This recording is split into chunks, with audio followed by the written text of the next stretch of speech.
Hey, what's good gamers, Akalon here, and of course, welcome back to each and every one of you. Ladies and gentlemen, welcomes, I don't know what the hell I just said. Welcome back to the 7th episode of the Barrens Chat Podcast, although a podcast is probably a bit of a stretch, laying it on a little bit thick there. But how you guys doing? Morny, how you doing? Raymer, how you doing? Token, how you doing? Ortangu, how you doing? Justice Wood, how you doing? Matthew, how you doing? I hope you guys are doing very, very well. Miracos, how you doing, fam? So, I don't know if you guys know this, but I have feelings, and when you guys don't hit the like button, it hurts my feelings. Yeah, no biggie if you don't want to, but just in case that is something that you care about. Frozen Solid, how you doing, fam? Welcome, welcome, welcome. Ladies and gentlemen, has it been a week? Holy crap, has it been a week? And a fun one, to be fair. We're going to be talking about a lot of things. We're going to be talking about quite a bit of gameplay stuff, because, well, I hate to say this, but I don't actually hate to say this. I've been kind of addicted to Remix. So much so that I was supposed to stream it today, and I thought, before I started, last night, after I got home from the gym, I thought, you know what, let's just chill out for a bit. Let's play some Remix, try it out, just see if it's anything that I want to stream, So I thought, okay, I'm not going to roll my Warlock. That will be for stream. So I'll make a Mage. I made a Mage. And I went into Remix. And I genuinely just wanted to check if it was any good. Like, am I going to waste my time streaming this? Because if I'm just going to go level through Mist of Pandaria again, something I've done a million times before, then I'm not going to do it. About 5 hours later, I was like, okay, I think this is quite fun. Then I woke up this morning, and I don't stream on Twitch on Fridays, and I just started playing again, and I literally just stopped. I've just finished another 6 hours or something, just no-lifing Remix. It is the most fun that I've had in WoW in a very, very long time. So before we even get into anything else, how many of you, by show of hands or just typing something, how many of you have played Remix thus far? For once, been so busy with work. Raymer, very happy to have you here, bro. Very happy to have you here. We do also have some story stuff that we're going to be talking about, so don't worry about that. Remix is great. I'm playing it right now. Nice. Super hyped for the War Within. Oh, yeah. Playing right now. P. Diddley, how you doing? Dude, if it wasn't for the fact that I had to stream right now, I would fucking 100% be playing Remix right now. I would 100% still be playing it. That is how much fun it is. Just hit 70. I think I'm level... almost level 40 or some shit like that. I've just been no-lifing it. Just having the time of my life. And what's so interesting about Remix and the way that Remix is, it feels brand new. I mean, I have gone through the Mist of Pandaria leveling experience a lot of times, right? A lot of times. It's one of my better expansions to level through. Like, when I have to go level, that's sort of the one that I go for, because it's not quite as shit to some of the others that you can go through. That or Legion. I think Legion is another one that I really enjoy going through. But usually I just go for Mist of Pandaria. And it feels new. It genuinely feels new. Barbara, how you doing? Pete Lily, how you doing? Token, how you doing, bro? They play quite a bit. Yeah, I've been no-lifing it. But alright, so I don't know. It's just I can't get enough of it, boys. I cannot get enough of it. I'm like, I just want to play again. I want to play now, actually. Let's talk about why it's so good, shall we? And let's talk about what I think all of these new systems are like. So first and foremost, let's talk about who invented Mist of Pandaria Remix. If we believe Holly Longdale, this was not actually developed by Blizzard themselves. And when I say Blizzard, I mean the WoW teams, right? This wasn't developed by any of the WoW teams. Let's just do a quick recap for everyone in the back that doesn't know yet. World of Warcraft officially have 3 teams that work on WoW. The one is the live team. That's the team that makes all of the patch content and the raids and the dungeons and organizes the seasons, stuff of that nature. The second 2 teams, or the other 2 teams, are the teams that build the new expansions. As the one works on the one, the next one works on the other one. That is why we know that Midnight is already well into development, and as soon as the War Within goes live, they'll already start working on The Last Titan, right? So that is how it works officially. Unofficially, though, Blizzard or World of Warcraft does have 4 development teams. 3 official ones, and then 1 that is called the experimental team. This is where the Pandemonium event came from, the Plunder Isle thing came from, and this is also where this comes from, the MoP remix. It's all made by the experimental team. Now, I personally feel like there is a lot of lessons that live team can take from the remix. I'll just come out and say it. I think the gearing system in remix is phenomenal. It is so much fun getting those gems and then picking and choosing and building around those gems. I think the gem system in general is phenomenal. The fact that you get to upgrade these gems, and they seem to be upgradable quite a bit, and you feel genuinely excited even for something as stupid as a gem drop. I mean, we're talking about gem boys. It's a gem that drops, and I'm excited when it's the right color. It's the color that I want from it. Because I know I'm going to be able to upgrade it, and I'm going to get my gear to be better. The gear upgrade system is phenomenal as well. The whole gearing system just feels like such a breath of fresh air. And I know that it's pretty limited right now, at least, the abilities that you get to unlock. It is limited. But imagine if you had the full live team working on abilities like this. Imagine if the full live team was able to build out a system where this is an expansion. This is how you gear through an expansion. By unlocking these powers and building these powers into your toolset. And the thing I like most is that nothing is ridiculously rare. It's not as if there's these odd powers that you'll never be able to get, and you're going to have to work, thousands of hours in order to get these powers.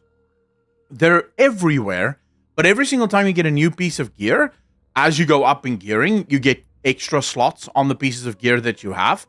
And then that opens up more opportunities. Opportunities to spec into ways of getting around easier. Opportunities to deal more damage, execute a little bit more. Do you want AoE damage? Do you want more single target focus damage? Do you want a mix of the two? That's currently how I'm running with my Frost Mage. It's a bit of a mix. Whenever I do a lot of single target damage, but then whenever things die, they do a lot of AoE damage around them. All of these are things that imagine if you could implement this into the actual game. Imagine if this was the level of gameplay in World of Warcraft. Imagine the kind of class freedom that you would have in building your class really the way that you want, and you have the resources to just go apeshit on it. And then, of course, we also have to talk about those little buffs that drop. I didn't originally think that those buffs were going to be cool. Gonna be honest with you.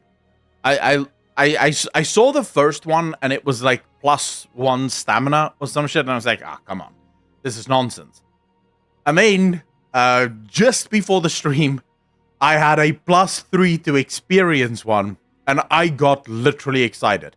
When I saw +3 to experience, I was like, ooh, that's a +3. Wait, this shit can go up? So as I go up in levels, I'm gonna get higher than just +1? That's nuts. And that is what you need, right? It sounds like a silly thing, but when you're playing video games, that's exactly what you want from a video game. You want those moments of, ooh, wait, that's interesting. What the hell is that? How did I get that? So I'm personally super excited for the Mist of Pandaria remix, and specifically what the live game can learn from it. Now, before I get into why this is important to me, I want to ask you guys, how have you felt about, do you think that these things can or should be implemented into the main game? Do you feel like there is a world in which you can actually enjoy some of these remix, the things that I've just discussed, in the actual live game? Hope we can take this remix into the new player experience somehow. That is definitely something that I'm going to be talking about, because yes, I do think that this as a, well, we can probably talk about it now. I think the most basic answer to what the remix should be is this should just be the new way people level. What I'm worried about is going from being, let's be real, a little supercharged in remix to normal WoW is gonna feel terrible. Like, I can already tell you, as being a mage, having Shimmer, but then also having another blink, having 3 blinks, and then suddenly going to the live game and no longer having 3 blinks, having one of those make me not immune to fall damage, and then suddenly get into the main game and now I'm taking fall damage again, that's gonna feel crap. I'm not gonna like playing that way.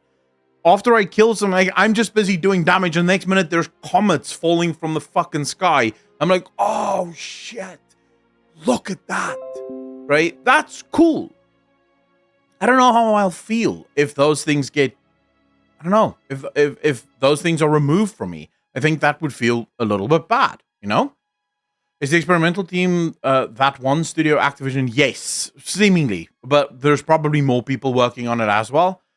My only concern with Mob Remix is raid scaling to 70. I made a character not realizing the faction I made it on was dead on the server I created it on, so I'm concerned I won't be able to join a team.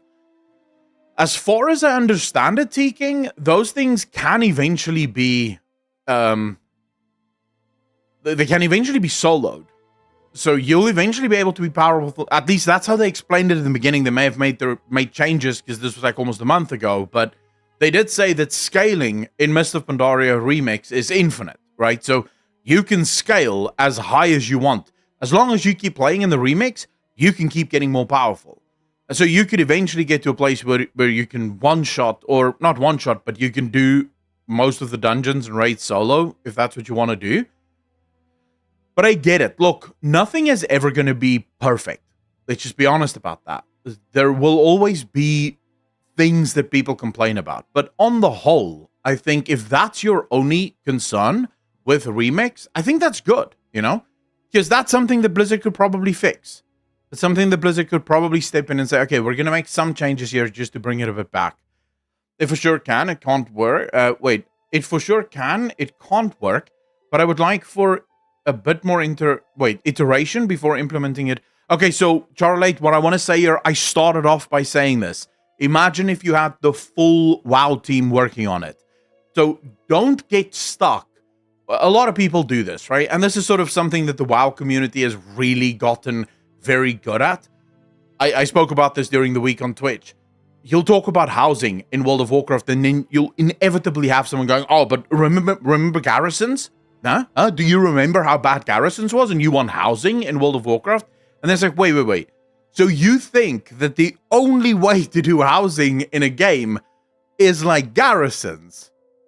Because there's a lot of games that don't do housing as shit as garrisons were, and it actually works a lot better.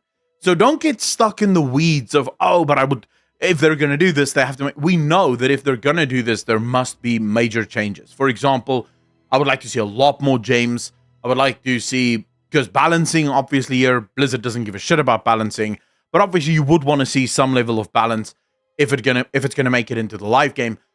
We're just talking about the fundamental, right? So we're talking about the foundation of this, the system in itself. Will that work? That's really the only thing that matters here, as far as I'm concerned. And as I've already said, I think from a leveling experience, this just makes sense. And I heard some people complaining that they can't do remakes as a permanent leveling experience because that would kill old school leveling in World of Warcraft. And now, my answer to that is that old school leveling in World of Warcraft pretty much sucks already. So I don't think that that's a bad thing. If only really some people still leveled the old-fashioned way, and for everyone else there was this new way of leveling through a remake system of some kind, who loses? No one, right? No one loses. You can still do it the old way, but screw it if I just want to do the fun way. But at best, housing should not affect gameplay or provide benefits that are... Well, thinking I would, at the risk of sounding a little bit pettier, Taliesin was stating the most obvious thing that everyone else said, right? And because that is literally what housing should be. If you gain any sort of power from housing, then that's not a housing system, that's a gameplay system. And suddenly it becomes a forced system. Now everyone has to do it, or else, right? And that's just not a good way of playing. I would love a Legion remix in the future. It could include artifact appearances. So the way I would view this fundamentally, if we're just going to stick to the remix as being its own little thing and it doesn't become part of the bigger game, I do want to talk about that because there's some things that I want to discuss there. But if we're just going to be talking about that, I do want to see more of a I want to see a wider variety. If this is going to be the new leveling experience, I want to be able to choose on my next character Legion, and then maybe on one of my characters Cataclysm, and then maybe one of my characters Mist of Pandaria. The only fear that I would have with that is, are you going to make all of the remixes basically the exact same experience, just in different expansions? Or do you want to make it that it's unique experience? Because then you could start running into some serious problems. Right now, I think there's something like, 12 or 14 powers that you can collect, maybe more even, that you can collect. Maybe there's like 15 or 20 powers that you can collect. Now imagine if you have 3 expansions, that's almost 60 powers that you have to invent from the ground up in order to make them feel unique. So I'm not entirely sure how you would tackle that, but I definitely want to see some kind of expansion on the remix system, just as a leveling mechanic. So we're not even talking about the actual implementation into the game, just as a leveling mechanic. They could add it as a checkbox on Chromie time. That's another way of doing it, obviously. Or you could just have the Infinite Dragonflight set up shop in Stormwind and set up shop in Orgrimmar, and you just go talk to Eternus and the Infinite Dragons, and you say, hey, I want to go back. So the way, if you are going to make it a permanent system, here's the one thing that I would need, and that is unlimited entry and exits. So I need to see that. In other words, if I'm on my Warlock, and my main Warlock, right, and I don't want to roll a brand new Warlock, I should be able to talk to Eternus, and Eternus sends me to the remix zone. Once I hit the remix zone, I'm back to level 10.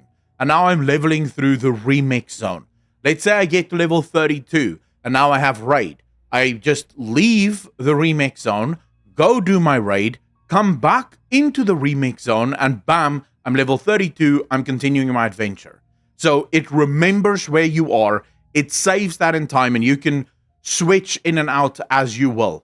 This, to me, provides the most freedom to really play and enjoy the remix, rather than having this weird thing where this is a remix character, but these are live characters. Well, what if I don't need another alt, but I want to play remix? Now I have to roll another alt? Why, right? Why can't I just play this with my actual existing characters? That would be a lot more fun, at least in my opinion. You play Classic for old school leveling? Old school leveling sucks so much. We had to make bot dungeons. I agree. I don't think that was nitpicky. He's just the only content creator I saw a video on who mentioned it. I mean, I've been saying this for 3-4 years now. I think Balila had a video. Was it Legion? May actually have been Warlords of Draenor, where Balila explained why garrisons suck, or some shit like that. I can't remember if it was Legion. I think maybe Legion, where Balila explained how Blizzard should do housing, and he said the exact same thing. But I'm not saying Taliesin is wrong. I'm just saying that's like, everyone agrees with that. Because if you do make housing, if you allow housing to provide any level of bonus or power or even convenience, you make housing, you take housing from being an optional fun thing that people can partake in to now you have to have this. So you could even make the argument, well, just put a bank in your house. Yeah, but now if you can literally just hit a button to go to your house, most games do this. You can go to your house pretty quickly. You have like a whistle or a summoning stone or something, but you can go to your house from literally anywhere in the world. Then that suddenly becomes not just a nice to have, it becomes an absolute. You must have a bank there, because the only other way to get banks would be to go back to the capital city. So everyone with houses have access to far better banks. Something as small as that can still be what about the people that don't want houses? Like, desperately don't want to have a house, right? So you don't want to make anything that forces people into it. Which is another thing that I like about Mop Remix, because it doesn't force anyone into anything. Just reached my goal. I set myself 1 year ago. Lost 20 kgs. Thank you for the inspiration. Agent That, congratulations, bro. I'm very happy to hear that, man. Both you and Pyro going live right now. This is not fair. Hamid, I'm just doing the podcast, so I don't think I'm going to be live as long as Pyro is. So you'll still be able to make Pyro. Some people talk about housing back in Pandaria based on the farm thing there. The housing can definitely work in Pandaria. But okay, so let's talk about why I think this, as an experiment, along with Plunder Booty, is such a good idea. Why I think Blizzard main team is probably using this to some extent to test out player feedback, to test sort of limit test. In esports and in sports, they call it limit testing, right? You take something that is, so for example, let's say you're playing a match. You can make it football, you can make it soccer, you can make it pretty much about anything. But let's say you're playing against a team that is arguably nowhere near as good as you are. Well, then there, you can do a lot of limit testing. You can try all of the things that you wouldn't try against anyone else, but against this team, you kind of feel safe to do it. I would say Mob Remix is very similar to that. Not that we're not the good team, but more so, the stakes are very low. So if you do screw up Remix, so what, right? There's still a whole live game for people to play. There's still an entire season for people to go and enjoy. So Remix really is its own little standalone thing. And if it works, it works. If it doesn't, it doesn't. I think that works really well. But then why do I think that this could be a super good thing for the game and for the developers for the live game to take into account? Well, do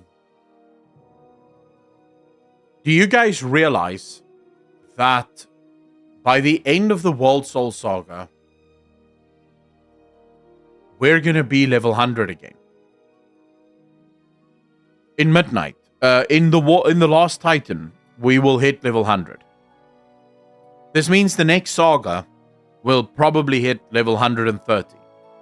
Now, a key takeaway here is that the last time this happened, Blizzard did not allow it to go over 120. When we hit 120 levels, Blizzard felt, rightfully so, this is ridiculous. We need to get these levels down. For psychological reasons. If you get brand new players having to play the game and they see the number 120, that's a large number. And that immediately puts people off from wanting to play. Even though you could try to explain to them that, hey, it's going to take you as long to get to 60 as it would take you to get to 120. The number in the head is too high, and so not fun. The other problem, of course, is stats. If I'm looking at the numbers in Dragonflight right now, it looks like we're in for another stat squish in the very near future. I expect maybe already in this saga, if not by the end of this saga, we're going to have another major stat squish. Now, there's effectively 3 ways for Blizzard to deal with this problem. I call it the inflationary problem. And inflation has been a thing that's been in WoW for such a long time, right? We've had this inflation problem. The issue, and you might say, but they can't just do the stat squish.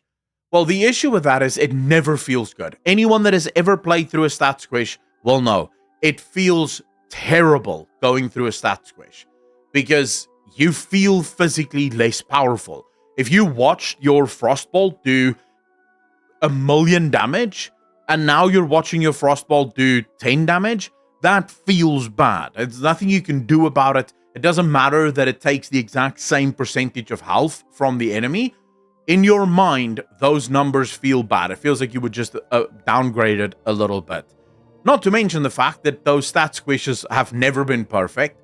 They're usually very chaotic for a while. They screw up trying to do alt raids and dungeons, because some of the raids and dungeons aren't squished correctly.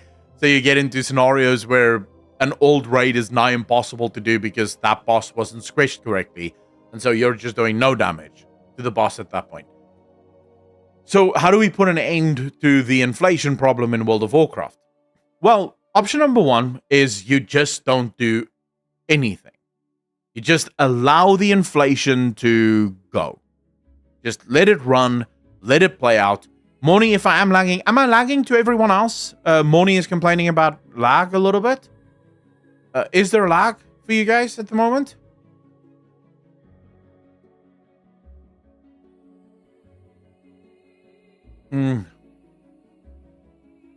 What lag are you guys referring to, though? Works fine for me. Because on my side, it shows that there's no lag whatsoever. I'm not seeing anything wrong. I'm seeing everything work the way that it is. Could you try reloading and see if that maybe fixes the problem? Because, yeah, I can't see anything on my side. If you look at this, you'll see excellent connection.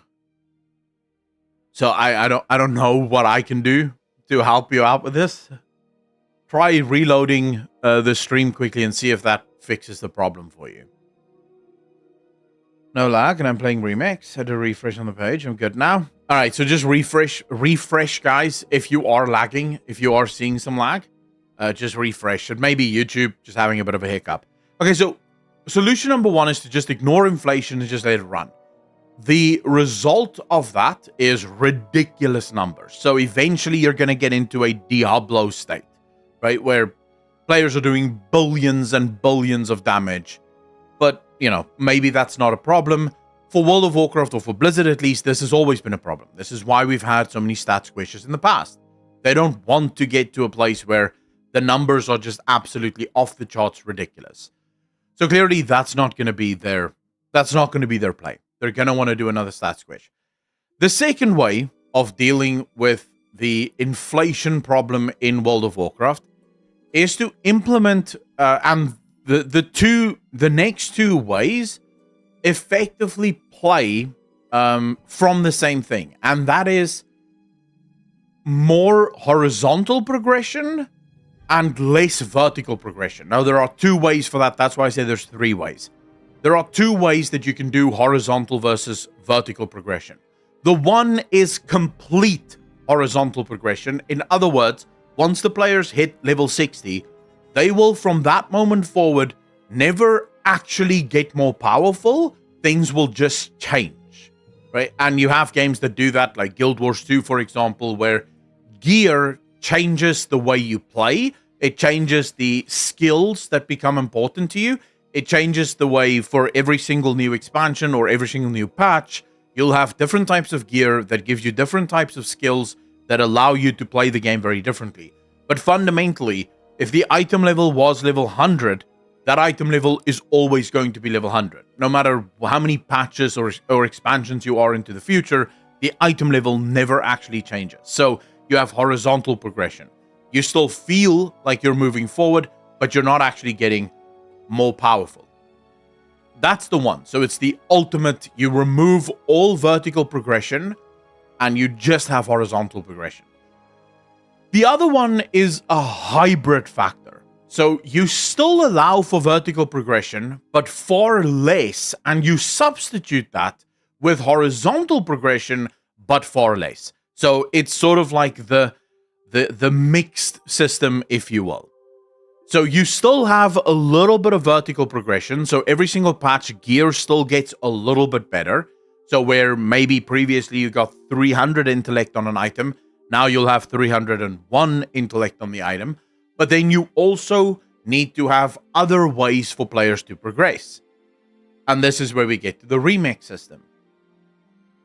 If you implement it into the game, this scaling option, this option of your health getting more, your stamina getting more, your damage getting more, and the gems specifically. You can leave the scaling one, but the gems, the ones that give you extra powers and change the way your abilities function, if you really started to hone in on that as a system, horizontal progression becomes quite an easy thing to implement.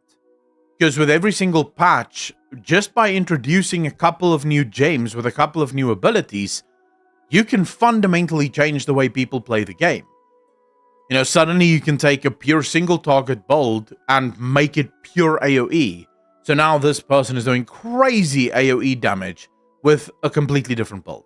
Or they can take a complete AoE build and make it actually fully single target just by swapping out a couple of gems. So you feel like you're progressing, but you're not actually progressing, right? You're still actually just as powerful as you were last patch, but you feel better because you have these new gems and this new gear. I think that could be an option, right? Especially with the new gemming system with the flat percentages of secondary stats. That's probably, if you combine those two systems and you brought them to the live system, you could probably stretch out the period between squishes a lot more. So where currently it looks like we're facing a squish about every 3 expansions at this point. It looks like we're going to squish about every 3, maybe 4 expansions. You might be able to cut that or push that to 7 or 8 expansions. With a mix system, you'll still have to squish, but you won't have to squish as often. So this means that players only have to bite the bullet once a decade rather than, 3 or 4 times a decade, depending on the patches. How would you guys feel about horizontal progression? Force 2-type system, keep the level at 100. Same with item level, but make gear part of progression. The different difficulty levels of raids make the item level scaling and power from patch to patch bigger and bigger. Charlie, so you can still have different difficulties of raid without having that massive power jump if you have a horizontal system, right? If you have a massive horizontal system and you made the raids more challenging from a mechanic perspective, but not so challenging in terms of numbers also, that would also cut down. So there are ways of doing it that would still get you to that promised land. I don't think you'll ever be able to remove scaling from World of Warcraft, just to be clear. And I don't think you'll ever be able to get to a place where there will be no squishes at any point in time. But I do think you could probably bring it down a little bit. Max, thank you so much for the gifted membership, man. Really appreciate you. Can I get some hearts in chat? Thank you, sir. You're far too kind. I like meta achievements like the recent Taven one. I like the idea of the next squish being part of the story in the middle of an expansion. Sounds like we're going to face a loss in the War Within or Midnight. Good time to knock us down a bit. Ratango, so you're at this point guessing that loss is going to be the thing that leads to the scaling? That's a perfect guess, but that doesn't mean that it's going to be the case, right? And more importantly, it would also depend on the kind of loss, because if you're saying, I like this idea, then the only thing that can really happen there is it needs to be a loss that sends us back into the past. If that indeed is what they want to do. If you want to do a loss to the point where players lose power, either it's a loss where a debuff gets applied and that nerfs all of our health and damage and everything, or you go back into the past and time rewinds and now you're weak as shit again. Right? You could do that, but you're going to run out of methods to do that. So you've taken care of the first stat squish, but you've not solved the stat squishes into the future. They're going to have to be done as well. Are you continuously just going to take players back into the past? At what point do we just end up with there's no planet yet because we're so far into the past now that no planet exists? So I personally don't think, I don't know, like obviously you could do a gameplay gimmick that explains the stat squish that still doesn't solve the fact that stat squishes feel bad. They still feel terrible. They're still not fun. I'll say overall though, the thing that blew me away most about Mist of Pandaria Remix is just how new it feels, I did not expect that. I genuinely didn't. I didn't expect that by simply changing the leveling experience, by simply changing the class and how the class plays, it feels brand new. That blew me away, because I was genuinely thinking this was just going to be me going through Mist of Pandaria again. And yet, no, not at all. It feels new. So I have to give Blizzard mad props on that. Horizontal progression is more in line with the kind of MMO we seem to want WoW to be. Make the world alive and reward player skill instead of player grind. Think grass instead of one tree on an island. Yeah, I think so, but there are problems in World of Warcraft, like, for example, World of Warcraft has a massive raiding scene, and those raids consist of LFR, normal, heroic, and mythic. It also has the Mythic Plus system. So, pure horizontal progression is always going to have some limitations in World of Warcraft, specifically if you want to keep those difficulty settings. Now, there are obviously ways of doing that, and I'm not suggesting that it's difficult. It just presents a new challenge a little bit. Stat squishes feel bad for about 30 minutes before I'm excited over a 10k crit. Jordan, you might be one of the few. I'm, for example, one of the few that I feel nothing for a stat squish because I never look at how much damage I do anyways. But I can tell you, as someone who has now lived through 2 major stat squishes, as well as I think a third smaller one. If I remember correctly, there's been 3. 2 major ones and 1 smaller one. The forums are on fucking fire for a long time after. Like, you get months after people still complaining. And then sometimes the complaints are really justified because people find out that certain areas of the game wasn't squished correctly. And so, someone makes their way into this one random place on a map and suddenly realize they're getting one-shot by the mobs in there because those mobs were never squished. Now Blizzard have to release patches in order to fix those. It is messy. Because fundamentally, by doing a stat squish, you're not surgically fixing the game. You're basically just taking a blunt axe and just banging it out and hoping that it fixes all of the problems.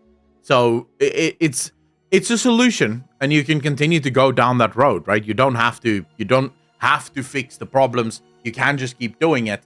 But my question is always, do you lose people during such an event, right? And the answer is probably yes. People leave for stupid reasons, right? And you probably do lose people because of a stat squish.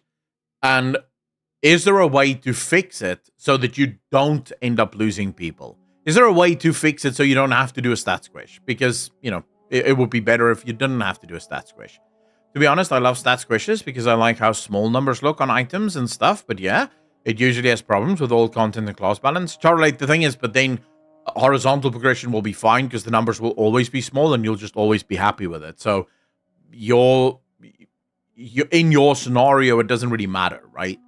Stat squishes are just number crunching. It's all relative and perception. Matt, to say to a species that is basically just perception, oh, that's just perception, is like, what? So much of the human experience is perception. So much of the human experience is perception. So if something happens and there is a perception that this is bad, then this is bad. It doesn't matter if you can reason your way through it and make an explanation for why this isn't as bad. If it is perceived to be bad, then your body reacts as if it is, right? No one has that power over their body to go, well, I know that you're perceiving this as bad, but I promise you it is not. Your body is currently perceiving this as really, really bad, and therefore it is bad for it, right? And there's nothing you can do about it. I'm reminded of something that pisses me off to no end in my own life, is allergies. Technically speaking, no one should be allergic to anything because there's nothing actually wrong when an allergy attack happens. Like, nothing is actually happening. It's just you ate a peanut and your body freaked the fuck out for no reason. Your immune system was like, oh, it's a fucking peanut. Let's attack it immediately. And then just started attacking everything to do with the peanut, even though the peanut isn't a threat and the peanut doesn't want to kill or do any damage whatsoever. But your body was freaking out and perception. Your immune system had a perception that what just happened is bad, and it is reacting as if it is, even though it is not. The human species is all about perception. So you can't really remove that.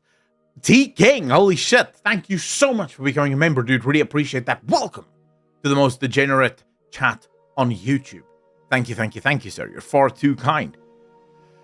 So yeah, I think the remix is super fun. And I think Blizzard needed this W. Not gonna lie to you. Allergies is a Karen reaction is kind of a funny concept, Steve. I know.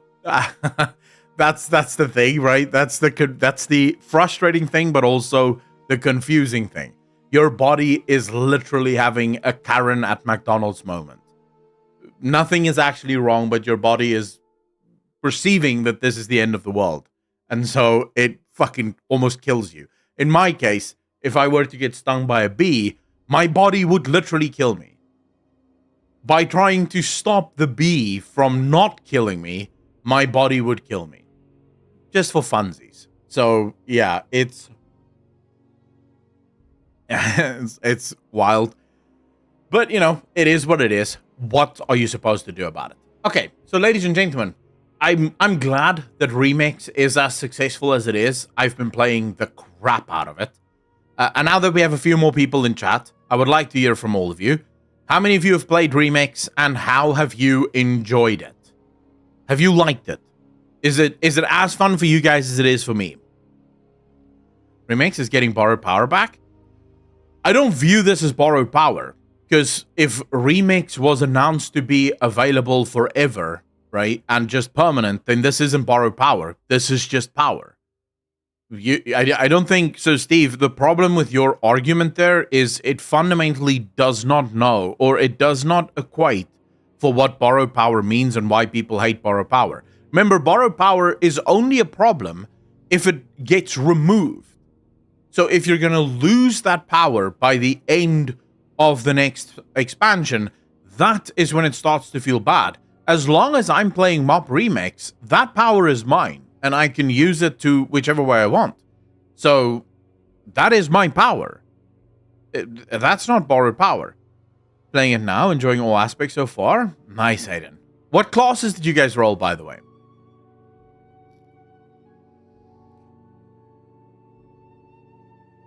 Here's grinding the AP so far. Like you said, it's super fun. Excited to get a gem, all dungeons and raids. Druid tank.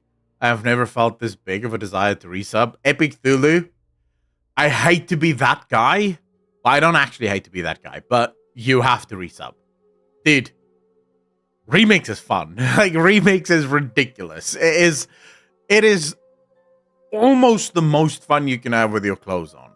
I say almost because, you know, you can get a hand job with your pants on. So, but almost. It's almost as good as rubbing your dick with your pants on. It's fun. And Paladin tank. Nice. I went for mage. How many of you, let me ask this. How many of you decided to roll a class that is not your main in life? Let me ask that instead. Because I, for example, decided to go with mage. Even though Warlock is obviously my main, and I wanted to do a Warlock for live stream, but now that I'm on the mage, I'm enjoying the mage too much. I don't think I'm going to go Warlock. I'm just going to play my mage. Domin Rape Pally, so far mowing down everything. I've main Hunter for 16 years. First time playing a mage. Nice. Just made a copy of my main. No. I will eventually do a Warlock, but for now I'm going to stick to the Frost Mage. I'm having fun with that. In retail, the only time I didn't main Hunter was in Mop. I main DK, so I took the opportunity to play Hunter again. Nice. Transmogs are so good in Remix. I haven't even checked the transmogs in Remix. I just like the gearing system. I like that the gear has these gem slots on them, and I get to decide what each piece of gear does for me. I love that. I fundamentally love that concept. Because every piece of gear that I get is good. It's good because I decide what it does. I don't have to hope for certain things to happen. There's still a bit of stat hoping, obviously, because the stats aren't always great. But, I mean, that's just part and parcel of playing an RPG. Not all things are always going to be good for you. But I like the fact that I have all this freedom. I would like to have seen more powers even, implemented, but I think as far as the powers already go, those are good powers. And if we could get an extension for Remix and they could start presenting or building more things for Remix, man, that would be fun. That would be so fun. Been playing a Guardian Druid first time since like Kata, and I haven't liked so far. I'm thinking of rolling a Shaman or a Warlock. Yeah, I mean, try something else. See if that works for you. Arcamage and Remix to learn the playstyle from level 10. So used to Frostmage and Retail. Druid will be next. Never played one. I main Monk, but went Mage.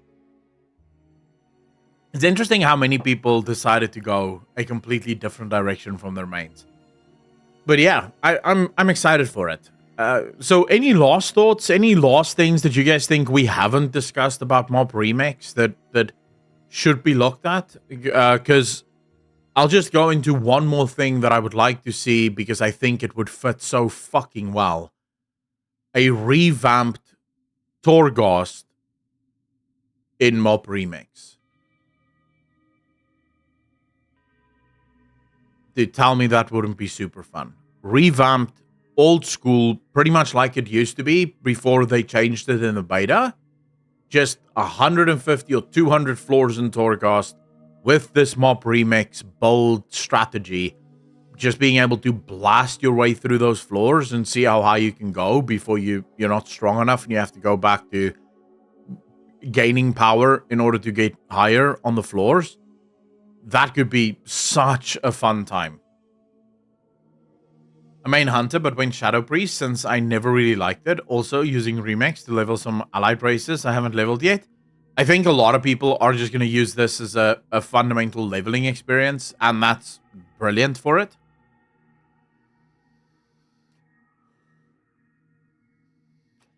No, Charlotte, I don't want it efficient at all. I want if you're going to do a remix Torghast, it needs to be crazy. It needs to be out of this world bonkers as fuck, right? Don't just have Shadowlands creatures in there, have Mogu in there and dragons in there and all kinds of crap in there. And just make it big, make it ridiculous. It must be ridiculous. By the time you reach floor 100, you should be like just constantly flaming the fucking keys off your keyboard. You're just running and flames are fucking pulsing out of you and you're shooting laser beams everywhere. It should be nuts. Just go in there and live your dream of being a walking bomb or whatever. It should be absolutely out of this world. Do you think Remix is an experiment to revamp leveling for future? I think Remix, as well as the Plunderstorm stuff, is all experiments. It comes from what Blizzard themselves in-house call the experimental team. It's a team of developers who basically just work on experiments for World of Warcraft. And I would say that it is stupid. Blizzard would be stupid if they didn't use these experiments as sort of like a litmus test, right? Just to see, where is the community? How does the community respond to these kinds of experiments? And if you find out that, hey, the community loves this shit, then you can start thinking about, how do we put this into the actual game? What are ways in which we can make the game better? You know, so one of the things that I thought about that I actually forgot to talk about, it could be something as simple as differentiating raid gear and Mythic Plus gear. For raid gear, you have specific gear with specific gems, and those gems only work in raid gear. For Mythic Plus gear, you have specific gear with specific gems, and they only work for Mythic Plus gear. This automatically means that if you're a Mythic Plus player, you don't have to raid. You can just do Mythic Plus because your gear is for your chosen activity, and so on and so forth. So it creates a lot more freedom in how players want to play the game, rather than feeling forced to do all types of content just so that they can do one thing, right? Because I know a lot of people like that. A lot of players that I know, actually more now than it used to be. So it used to be that pretty much everyone that did Mythic Plus also raided, and everyone that raided also did Mythic Plus. But lately, I meet a lot of people who they do still do both, but they hate one of the two. So I'll meet people and they'll say, oh, I do Mythic Plus. I love Mythic Plus. And be like, okay, so you just do Mythic Plus. No, I raid also, but I wish I could just do Mythic Plus. But the base gear is in the raid, so I have to do the raid as well. I'm like, fuck, okay. And then I meet people who go, I raid, but I also do Mythic Plus because my base ring is there or my base something is there. So I have to do the Mythic Plus. And it's kind of like, do you know, how do you enjoy it? Have to be careful with that, though. All those gems take a backspace. Okay, so, Steve, very easy fix. More bags. And when I say more bags, I mean you could do something as simple as a gear bag where all gear goes into that bag. It doesn't actually go into your main bag. You could have something as simple as a gem bag. And all of the gems go into that, and it's an unlimited bag. You can have as many gems as you fucking need in it. And now, especially that we have the new warband system, that will be even better. Right? Because the warband system, the gear bag, could literally be across all of your characters. So any gear that you get goes into the gear bag and it's available on all of your characters, no questions asked. Any gems that you get is available on the gem bag and it's available to all of the characters as you go. Right? So your alt's gear while your main does it. So there are ways around everything, right? The thing is, whenever there's a problem that arises in video game design, there is a way to fix it. If you really want to fix the problem, there is a way to do it. And ultimately, just giving players more freedom to play the game is, in my opinion, a great experience. The only issue with that is we'd need much bigger bags for 2 sets of gear. So Joshua, as I've already explained, right? It's a simple fix if you have something like a gear bag. I think if I were to ask everyone in chat right now, given nothing changes in World of Warcraft, everything is as it is now, do you believe that Blizzard needs to revamp their bag system in World of Warcraft?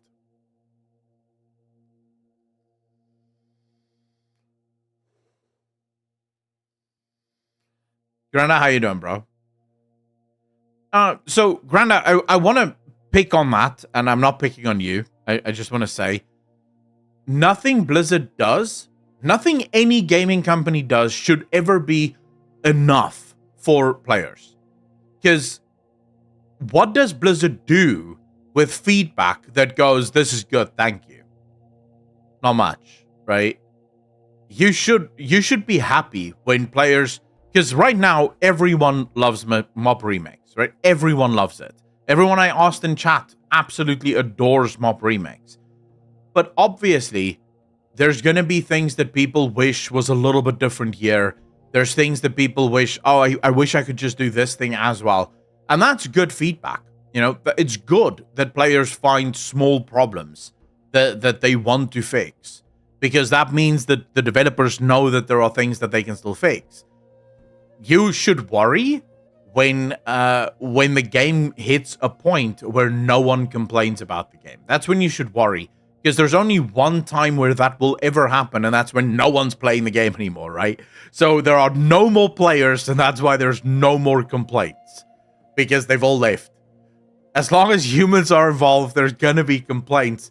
But those complaints, as long as they're not... So, for example, during Shadowlands, the complaints were incredibly toxic. Because at that point, the game was incredibly toxic. Blizzard had poisoned the well to the point where the players hated Blizzard and Blizzard hated the players. And it was just a giant fuck-up, right? Most of that feedback was useless. Because, well, most feedback was just shit game. Not much you can fix about that. I feel like there's been a major shift in how feedback feels this expansion, where when I read the forums and I see feedback, people love it, and people have small things that they want to change, and I think that's good, right? I think that's where you want to be. I think warbands are a step in the right direction, but they still need to keep fine-tuning UI stuff like bags. So if I were to ask you guys, do you think you'd be happy with something like a gear bag in World of Warcraft? Given no Mist of Pandaria remix, nonsense, nothing like that. Just a bag that is separate from your other bags that hold all of the gear that drops. So as soon as a gear piece drops, it goes into that bag. Your main bags no longer hold any gear. And it's unlimited. So it's an unlimited bag. It's not a bag that, you have to buy. It's just the thing that you have. As soon as gear drops, it goes into the gear bag, and you never have to you never have to buy a bigger bag or do anything. Just all gear goes into that. You can filter it by item level. You can filter it by class, by spec, whatever you want to do. But that's your bag where all gear goes. Personally, I think that would solve it, because I'm going to tell you guys one thing. I loved Dragonflight. But the fucking bags, man. I can't with my bags. As soon as I log into Dragonflight and I open my character bags, I'm like, what the hell is this? I don't know what half the shit is. My bags are full with just everything, right? There's so many different mats that I have in my bags. My banks are completely stacked with mats. Most of those mats, I don't even know what they're used for. Like, I'm not entirely sure where I'd need those mats, but I have them, and it says craftable on it. And so now I have these mats, and I don't know if I'm ever using them for anything, but I need to keep them in case I might need them later on. It's the bags are a problem, especially if Blizzard is going to continue this. I guess you could call it inflation of items in WoW. If we're going to stick to the same profession system, we need some kind of... Actually, a profession bag. That's the bag I want. Screw gear bag. Profession bag. An unlimited bag holding every single fucking craftable, everything needs to go into that bag. We have a profession bag with limited slots. I'm saying unlimited. Kind of like what Elder Scrolls Online does. So in Elder Scrolls Online, if you pay the subscription, you get an unlimited reagent bag, right? That's what I want in WoW. And it must be for all my classes. Like, every single one of my classes have this, and it's all connected because we have the warband system. Of War Within, we got to clean out the mats. I view it as part of the game. I have to decide what I want to keep and to get rid of. For Tongo, I don't view that as I have never viewed inventory management as a fun part of a video game. This is one of the reasons why Bethesda games have just always annoyed the fuck out of me. Oh, you have to manage your inventory, but all that really means is in Bethesda games, you can't carry things that are too heavy. Oh, fuck me. Especially in Starfield, where it's like, dude, I'm in space. There's no gravity. What do you mean my character, like, the shit I'm carrying is too heavy? It's not too heavy. If I'm in space, I should be able to carry a fucking elephant with ease. What are you talking about? It's nonsense. Inventory management is such a relic of the past. It's just not a thing that should be needed. It shouldn't be required. It's useless. I don't want it. No, get it out of the game. Give me a reagent bag so that my bags never get full with crap. You try to do something and your tune is like out of mana faster. I wish they had an encyclopedia for the game so you could right-click on an item and figure out what it's used for, so you can make an informed decision in-game about whether to sell or keep. Joshua, there are add-ons that do that, but I get your meaning, right? It would be nice if there was some kind of UI update that would just at least show you the items that thing is used in, right? So that you know whether or not you're going to need this or if you could just throw it away. What do you guys have in your bags? Fucking everything. I'm pretty sure all of the goods that exist in Dragonflight is in my bags. Also, can we get rid of weird currencies that you turn in for rep? Just give me the rep. I'm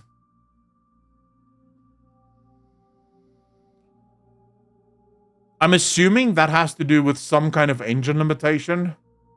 And that's why Blizzard can't do it that way. It might be some kind of engine thing where the engine just doesn't allow for that level of crossover between stuff. That's my assumption. I could be completely wrong because I genuinely don't know, but I would agree with you. I don't understand why I need to collect 10 coins in order to get 500 reputation if you could have just given me the 500 fucking reputation. And I didn't need the 10 coins to begin with. bags are the good part of the void. I lose my mind if I find something useless in my bags. By the way, someone uses the void storage thing. Dude, I haven't used void storage in forever. I think the last time I went to my void storage was when it was first announced. I threw a bunch of shit in there and I've never been back. Ever. Never set foot in that void storage again.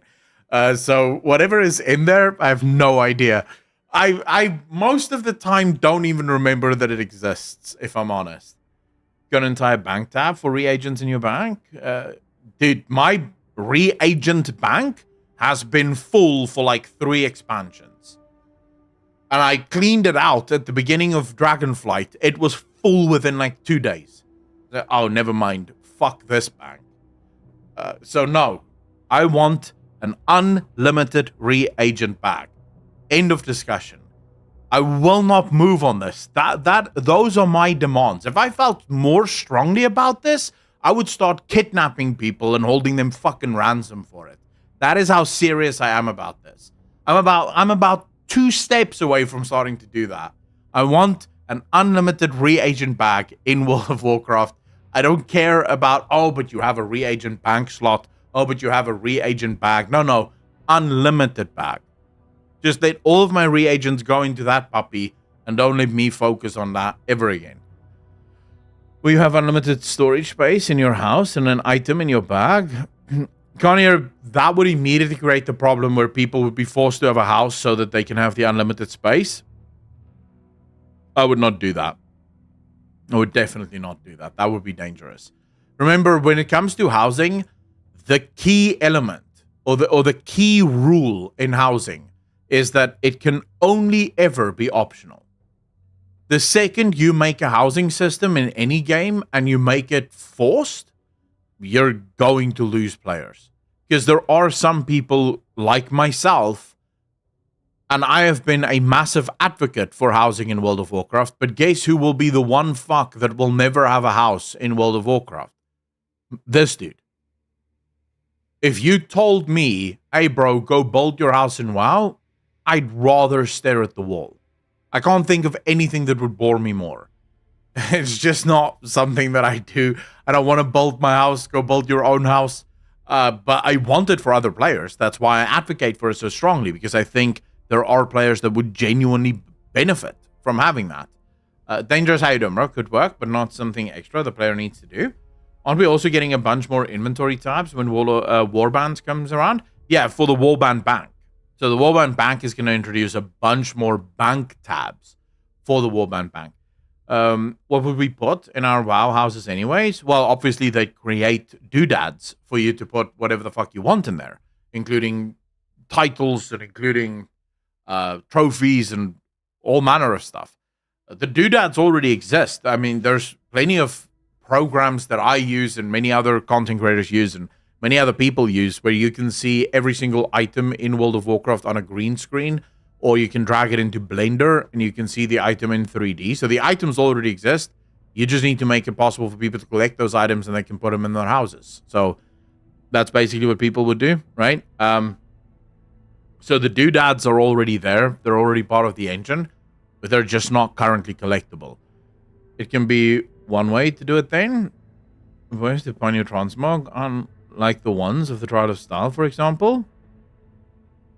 Well, oh yeah, you could also do that, right? Just these little display cases where you can put favorite transmogs and maybe a stable for your favorite mounts.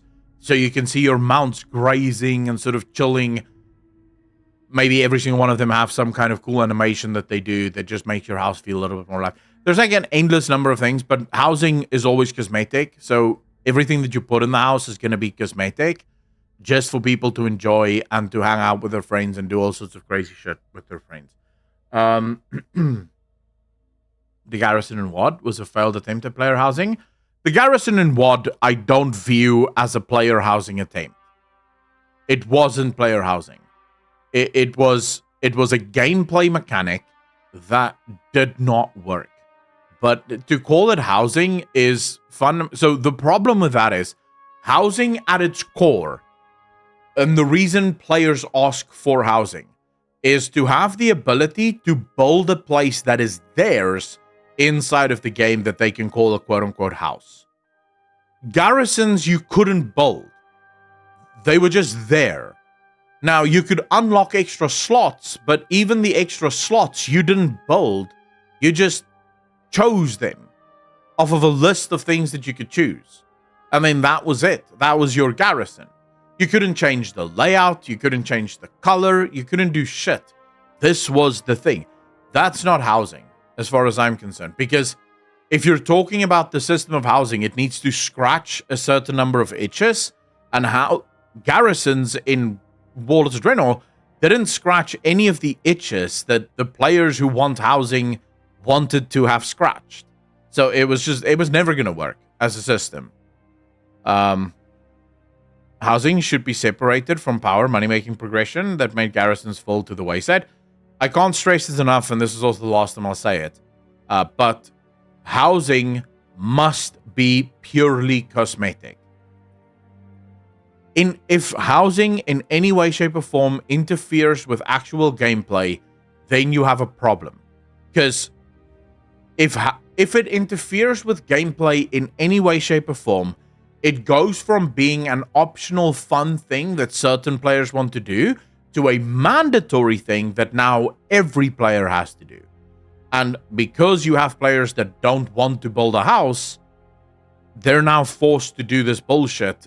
Even though they don't want to, you're gonna have forums on fire. You're gonna have raiders complaining to fuck because they have to have this house, but they don't want this house. But they have to have it, or else they can't really play the game at an optimal level. Garrisons were more like a very crappy base builder. You have a set template and just decided where building A or building B went. That ain't housing. Nico, I agree with you there. But alright, so on the whole, I think most of us are super excited for mop remakes. Well, based on the fact that most of you are actively playing mop remakes while I'm streaming. You're welcome, by the way. The garrisons destroyed the guilds for a time. I think a lot of things destroyed guilds. I don't know if it's just garrisons, but garrisons definitely didn't help. Definitely didn't help.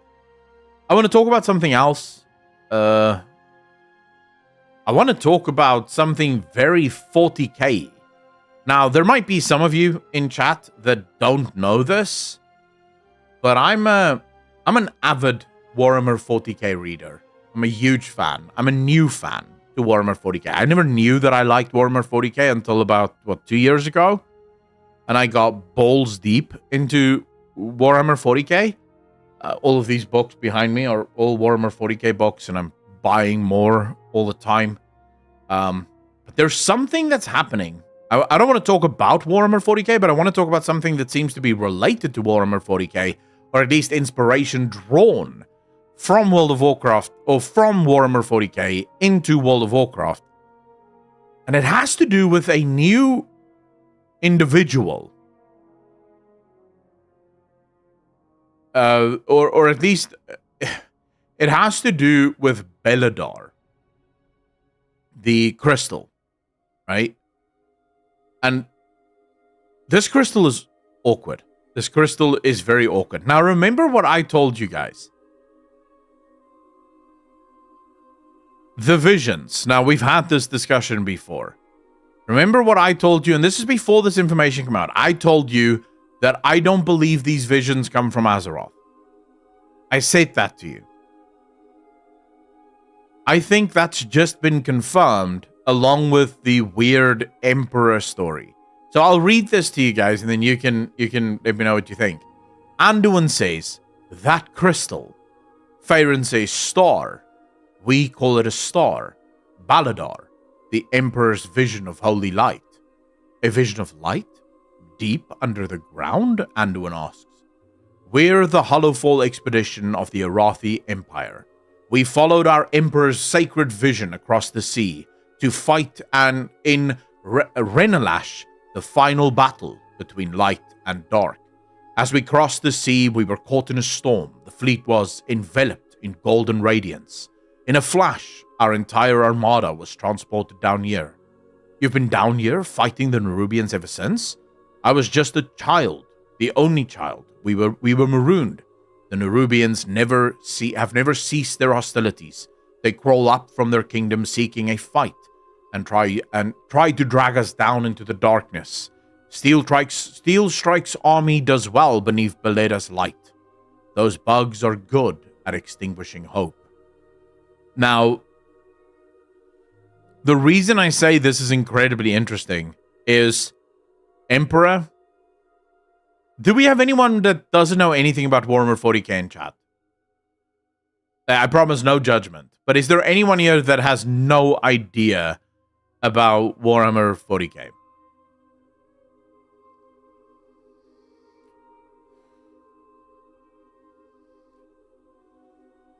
I have no idea. I know nothing about Warhammer 40k. Dangerous, why don't I believe you? I feel like you've been in chat while we've discussed Warhammer 40k.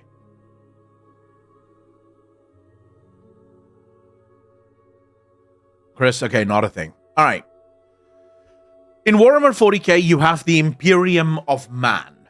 It is the humans of the galaxy. You have all sorts of other alien races, and the humans of the Imperium of Man are incredibly racist. And not speciesist, we should say. Not racist. There is no racism in the Imperium of Man. Everyone's lives suck equally. But they are xenophobic as fuck. They call the other races Xenos, and basically, in their minds, the only good Xenos is a dead Xenos. The Imperium of Man is led by a man known only as the Emperor. The Emperor is considered to be what's the word? Why am I blanking on this? A perpetual. This means that he cannot die, and that he has lived basically since the dawn of humanity, or at least very close to it. The Imperium of Man, the Emperor specifically, sits on a throne of light, and he projects light out into the universe. He is a corpse right now. He's basically almost dead. Some stuff happened. I won't spoil it for those of you that might want to get into it. But the Emperor fundamentally is the light of the Imperium of Man. Without him, the Imperium of Man would cease to exist, effectively. Quite literally so. He also works in visions, very much like the Emperor's vision here. But what's very interesting, and where I now come to sort of connect this to World of Warcraft, and why I think this crystal is going to turn out to be one of the most interesting objects in the next expansion, is the following conversation that takes place between Illyria and Anduin. Illyria says to Anduin, "I wish you had heeded my warning and stayed in Dornogal. She is here, Anduin. The Arathi are in danger. We are in danger," Anduin says. "I needed to see if there was really descendants of the Arathi down here. I am the King of Storm. So many human kingdoms have fallen. I needed to know if there were others. It was still a foolish risk. You're not the only one grappling with the voices in their head. What have you been hearing?" Illyria asks. "Beledar, the Emperor's vision. That prophecy that drew them here. It's the radiant song I'm hearing." Now, ladies and gentlemen, do you still believe? Do you still believe that the visions are from Azeroth? I will remind you that Anduin goes on to say the reason he knows that these visions are from Baladar, and probably from the Emperor, is when he saw Baladar, he saw the visions. As soon as he looked upon the crystal, the visions intensified within him. So that crystal is the thing that is speaking at the moment to the mortals of Azeroth, and the mortals of Azeroth are incorrectly assuming that this is Azeroth that is speaking to them. Now, I will also remind you that Locust Walker says just before Dementius showed up on their planet, they saw the same visions. Radiant dreams, radiant visions, visions of light. The exact same thing, the radiant song as they're being prescribed or as they're being explained right now. What else operates in music and is of the light? The Naru. The Titans claim that the Void Lords created the old gods by sending their essence out into the great beyond. What if the light did the exact same thing? What if Balador, this crystal, is exactly that? It also bothers me a little that this crystal has a name, suggesting that this crystal might be part of something much larger. And then, of course, here's the big one. The Day of Darkness. This was the day that the crystal started to pulse void and light. It happened when Sargeras plunged his sword into Azeroth.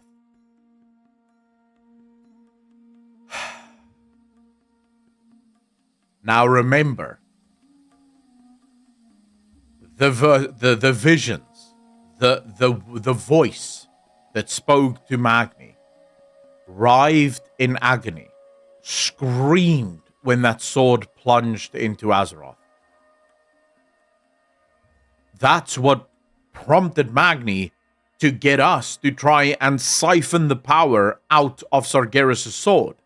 Because in his mind, Azeroth was writhing in agony because Sargeras' sword was killing her.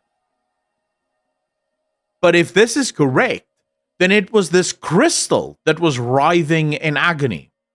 And then this crystal is probably, I'll show you guys what I'm looking at.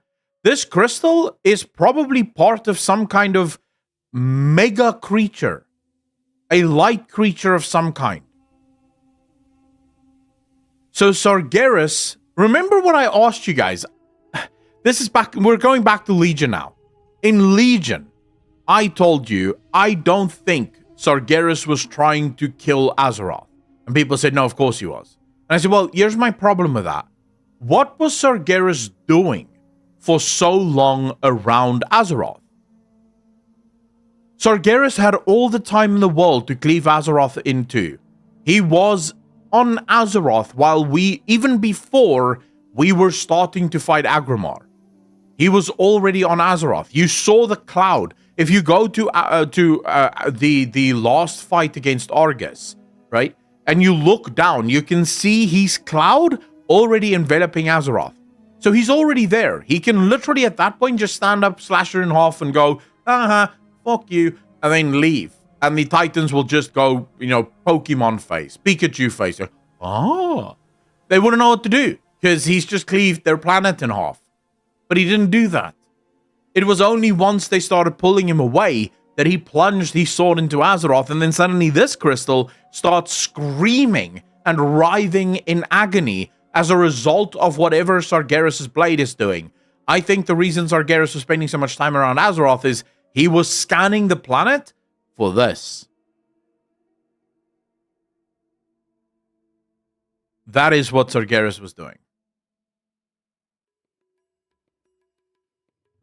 Eternal Knight, how you doing, bro? And when Sargeras saw this crystal, he knew that this crystal could not survive. That this crystal would be a problem. I want you also to focus, there's some markings around the roof of that crystal.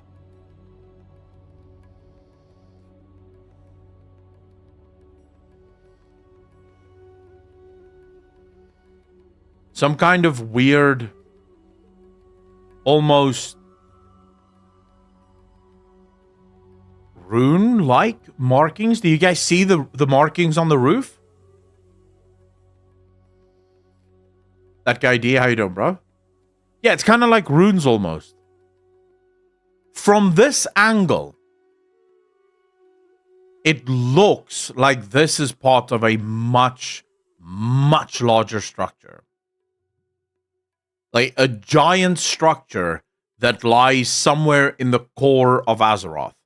And the sword of Sargeras infected or perhaps tried to remove something from this crystal. That's perhaps why there was this, because we know that Sargeras' blade, at least functionally acts like a Mournblade. What do Mournblades do? They either infect or they extract. So is it possible that this crystal was once void? Now, this would be important because Xalatath says, the Naru consider us monsters to be resisted, but we do not share that view. We view them as brothers and sisters who have simply lost their way. They will return to their masters in time. Is it possible that this crystal was once a void crystal that was then corrupted by the light, and Sargeras' sword was busy absorbing and removing that light to allow for this crystal to come through? Or do we believe that Sargeras' sword contained void essence? Which one makes more sense to you guys?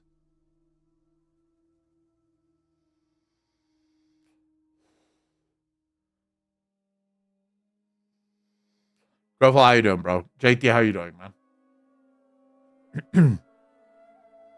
I personally can't help but think that I think we trust the light at our own peril. I don't believe that the light are our friends. Not to say that the void it should be a friend either. But the light, it's so hard for me to trust the light, man. They seem sketch. So it was raid, no void? Well, Matt, the problem with looking at the color scheme in that regard is even if there was void essence inside the blade would still have been raid because the blade had its own color scheme, right? So I don't think it needed that much void. The fact that it's pulsing currently void and then light, and we now know that this started the day the sword was plunged into Azeroth, suggests that the sword did something. It must have done something. We just don't know what, right? Isn't the foul a mix of light and void? If that's the case, it could just be the crystal reacting to the combination of energy being pushed into Azeroth. Atherton, yes, but remember, that is the story of the Titans. And it's not as if the Titans were there when these things happened. That's also another thing that people should also always remember. It's not even that I'm claiming that the Titans lied. It's that most of the origins of the universe stories of the Titans are basically the Titans observing and then making educated guesses, or as we would say in science, and science does this all the time, they call it deductive theorization, right? So you're making a deduction, but then also you're making the opposite side of that. You can also call it inferences, right? So science likes to infer things. Basically, you'll see. So let's talk, for example, Big Bang, right? How do we know that there was a Big Bang? We've not seen the Big Bang. We can't see the Big Bang because it happened very long ago. But we look at the universe, we look at the state of the universe, and we say, right, what origin point of the universe could cause the universe to look like this? Right, so what are we observing in the universe? We're observing things moving apart, right? So it looks like things started at some point if we look at how everything is moving away. And then we say, okay, let's imagine that there was a giant explosion at the center of all of this. What would we expect to see from a giant explosion? And then we can go look, and if we find those things that we were hoping to see, then we can say, okay, that by inference confirms the theory. It's not that we know that there was a Big Bang, but the Big Bang seems to correlate with the things that we're seeing, okay? So that's basically what the Titans did. A lot of inferences. They were looking at the galaxy, they were looking at the universe, they were looking at the cosmos, and they were saying, right, what possible scenarios could explain the things that we're seeing? So I don't know if the foul truly is the child of light and shadow. I don't know if that's the truth, because the Titans are the ones that told us that it's where light and void clashed most fiercely that the foul or the twisting nether was created. But we don't have evidence of that. It's just the Titans who thinks that that is what happened. But as far as the theory goes, why would the presence of foul change change the crystal? How would that impact? How would that interfere with the crystal? I guess is the question. Blood Vixen, how you doing? I thought foul was just chaos magic, can be gained via blood sacrifice. No, foul is its own thing, right? The Twisting Nether has fault with it. We don't know exactly what it is. We only have the Titan's word for what it is. Of course, you wouldn't trust the Light Echo. You're a Warlock. You just want a Voidwalker army to tank for you. Actually, I don't trust any of the cosmological powers because I don't think any of them can be trusted. But you are right.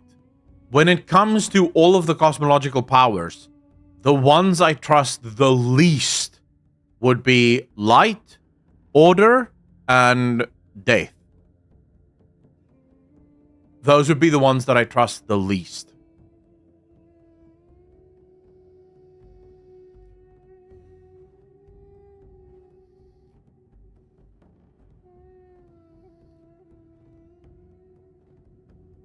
I just think this crystal... So firstly, this confirms, at least to me, that Magni has never spoken to Azeroth. Not once. It confirms it to me now. Because Magni... But it's actually... No, there's so much more to this. Because once we kill N'Zoth, the crystal also stops speaking to Magni.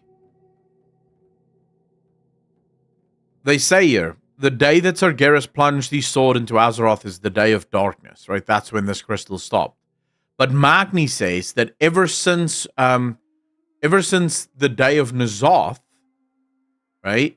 So when we killed N'Zoth, Azeroth also stopped speaking to him. Magni is actually angry at Azeroth because Azeroth stopped speaking to him on that day. Suggesting that, to me at least, that suggested that it was N'Zoth that was speaking to Magni. But it could also be that the crystal stopped speaking to Magni because, well, all of the threats were removed. It had no more threat, and therefore it did not care. What's also interesting is, the crystal didn't start showing us the visions until now. So the visions are not related to the plunging of the sword or the crystal turning void. The visions only started once the Harbinger was awakened. And this is where I think we're going. The Dark Heart, the reason Xal'atath is here. Remember I said this last Barrens Chat. Xal'atath is here. And at the time, I said Xal'atath is here because she is going to siphon the void power out of this crystal. Void power that's been left for her by Sargeras.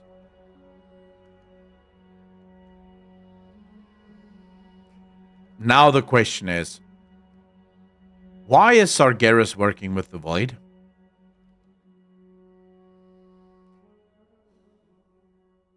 Frozen Solid, I think she just needs power of the void. I don't think she needs the light power in it either. I think she just needs the void power. Because if you remember, the Titans told us that Sargeras turned against them and their sacred mission when he learnt of the void. That's the Titans that told us this.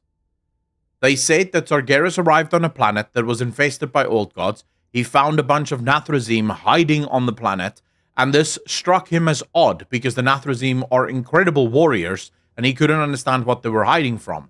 Then he started interrogating these Nathrezim. The Nathrezim then told Sargeras about the old gods and the void and what would happen if the void took over the universe, and then Sargeras turned against everyone, started cleaving planets in half, killed all of the other Titans, and then spent all of his life trying to kill Azeroth as well. That's the official story. But if Xal'atath is now making her way to this crystal to absorb the magic that is within this crystal that was infused into this crystal by Sargeras' sword, then that means Sargeras and Xal'atath is working together. And if Xal'atath is truly the harbinger of the void, then that means that Sargeras and the void is working together. Why would Sargeras be working with the void?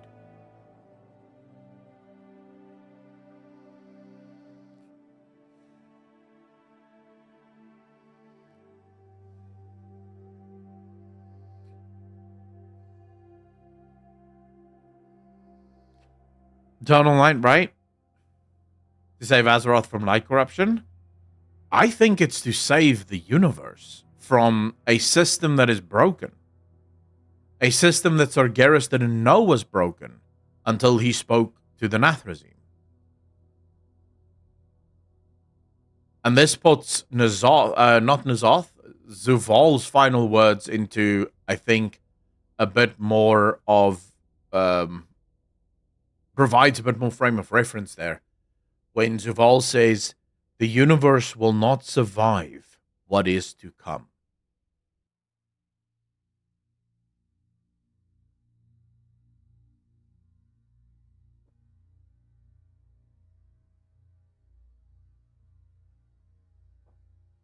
Oh yeah, Xal'atath is super old.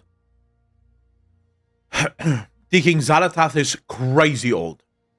So my current theory is that Xal'atath is Illyria, and that Illyria is Xal'atath. Their lives are intertwined with one another. That Illyria is in fact the Harbinger. And I believe that Locust Walker is the servant of the Harbinger. So Locust Walker creates the scenario in which Illyria becomes Xal'atath over and over and over again. Because everything Illyria is currently doing is everything you should not be doing if you're trying to not fall to void corruption. And Illyria is doing it mostly at the behest of Locust Walker. Locust Walker wants her to go further, go even further, dive even deeper, give over, give in to the power of the void so that you can control even more power. The problem is Locust Walker appears to be the only one that can contain the power of the void. No one else has been able to do that. The void's power is immense, and yet they're playing with it as if it's not a problem. A cosmos divided won't survive what is to come. Yeah, exactly. That whisper, or that message from him. Is Xal'atath a weapon made from Old God Essence who got sentience, or is she her own Old God? So we already know that something must have happened to Xal'atath before she was a blade, because she walks into Orgrimmar and she says, they will pay for what was done to me so long ago. And she's obviously not talking about her as a blade. She's talking about her as something else. Something happened to her. Now, my original theory, the one that I shared with you last week, is that at Orgrimmar is where Illyria was finally placed into the blade. Perhaps as a way to preserve her. As a way to see if there's a way to cleanse her of the corruption before bringing her back. Right? Turalian, loving her so deeply, can't kill her. And so he instead imprisons her inside Xal'atath, so that they can cleanse the corruption, not realizing that the corruption can't be cleansed. Whatever the case may be, right? So you could make up your mind there in whichever way you fundamentally want. The point that I'm trying to, or the thing that I'm trying to get to, and this is blowing my mind on so many different levels, is why is Sargeras seemingly working with Xal'atath? If not for a theory that I've had for a very long time, and that is that Sargeras thought that he was serving the greater good while he was working with the Titans. And that Sargeras himself is like Azeroth and the rest. He's not a Titan. If you look at all of the other Titans, they are single-minded in their focus. They're single-minded in their actions. But for some reason, Sargeras and Zuval doesn't seem to be single-minded. Why are they the only ones that seem to have this freedom? A freedom to observe, a freedom to question, a freedom to go against what they were taught, go against what they were supposed to be. And also, as it happens, both of them are the most powerful of their kin. Sargeras was considered far more powerful than any of the other Titans. And the same is true for Zuval. He was considered to be the most powerful of all of the Eternal Ones. Zuval was considered to be the wisest of all of the Eternal Ones, as is true for Sargeras. And those two are the ones that turned against their sacred charge, turned against their brothers, and now seemingly is serving the void? I don't know. I don't know what the answer is. I don't think Illyria is split. No. I don't think Illyria is split. I think Illyria is Xal'atath. And the Xal'atath that we're currently seeing is Illyria from a different timeline.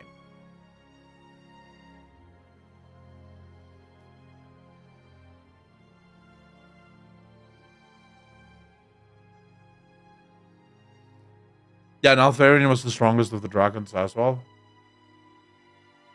Zuval was a bitch with one expansion. Let's not equate him to the epicness of Sargeras. We're talking lore here, so I don't care about how good or bad as a character he was. I'm talking about his position within the lore, right? So I don't give a shit about the fact that he was done very, very poorly and his expansion was delivered very, very poorly. As a character within the lore, the similarities between Zuval and Sargeras is quite immense. Done with this timeline shit already, man? Why, T-King? You can't get rid of the timeline stuff. The timeline stuff is part of World of Warcraft. The only thing that Blizzard should be careful of, because I kind of like timeline stuff, but I also hate timeline stuff, because timeline stuff can very quickly turn into ridiculousness. So as long as Blizzard can contain the timeline stuff to stuff that is manageable, I don't mind timelines. But if you don't protect yourself against timelines, you can very quickly get into some ridiculous storytelling. So in that regard, yes, I'm with you. It's always a danger, but it also creates some very interesting stories. And also, how are you going to get past timelines? We know that timelines exist in World of Warcraft.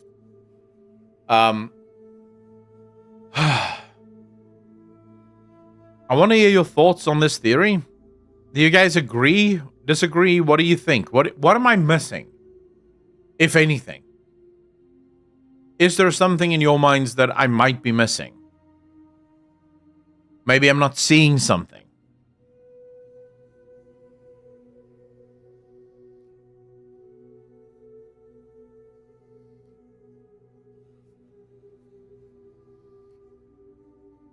I love the idea of cosmic forces competing to own Azeroth while also working together to stop whoever looks like the winner. For me, it would be the light, since we've been helping at day one. I wouldn't say we've been helping. As warlocks, we've done actively not, right? And the DKs have also not really been too fond of helping the light. If Sargeras and Xal'atath both hate the void, why would they work before them? Why would you say Xal'atath hates the void? I never thought about them pulling a Soul Reaver with Illyria. I don't know about missing, but I'm afraid Blizzard just doesn't go that deep with the story. Chris, let's not make the mistake of thinking that old Blizzard and new Blizzard is the same thing. The reason World of Warcraft has always been very shallow in terms of story. I was recently reacting to Asmongold's video about World of Warcraft lore and World of Warcraft sucking because of its lore or whatever.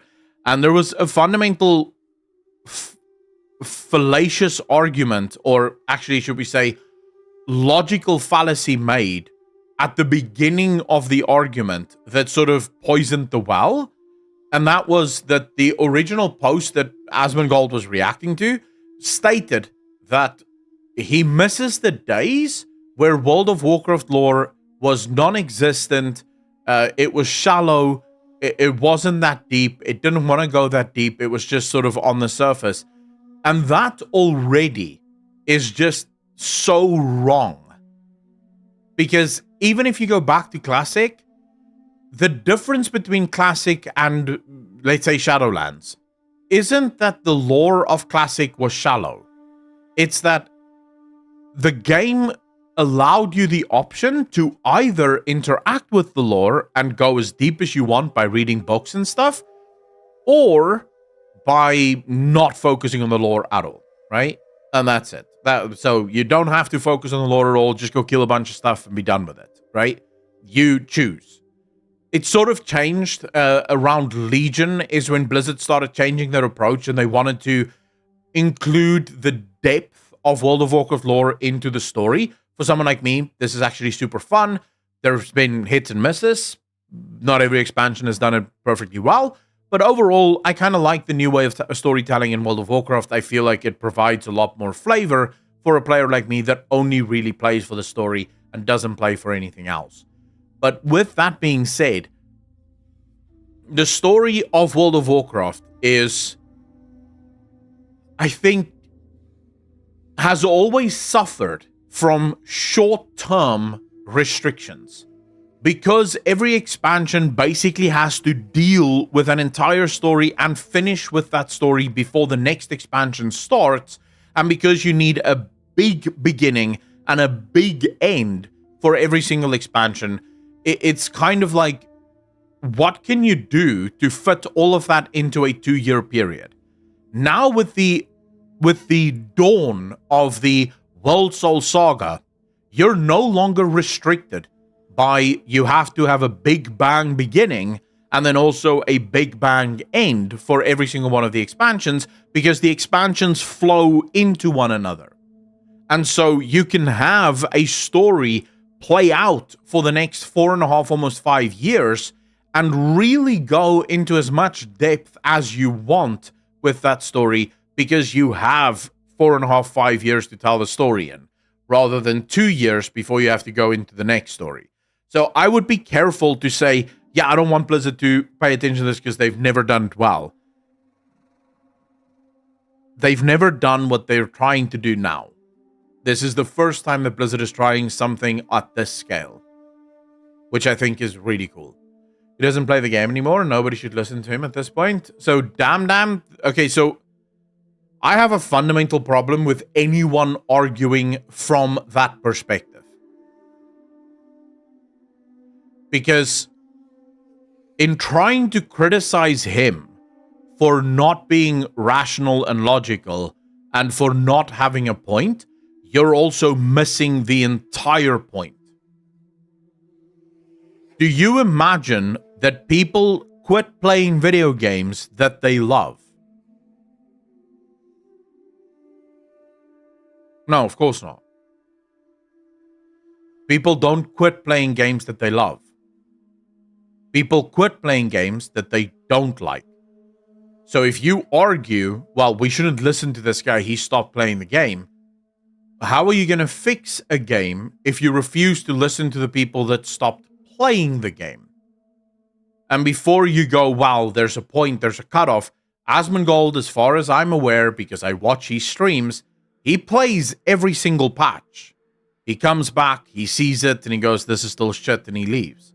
Now, is his opinion the be-all and end-all of the WoW community? Of fucking course not. No one person in the WoW community can claim that they have the truth, the whole truth, and nothing but the truth. Because enjoying a game is incredibly subjective. We've had this discussion before. I can enjoy something while at the very same time you may hate it.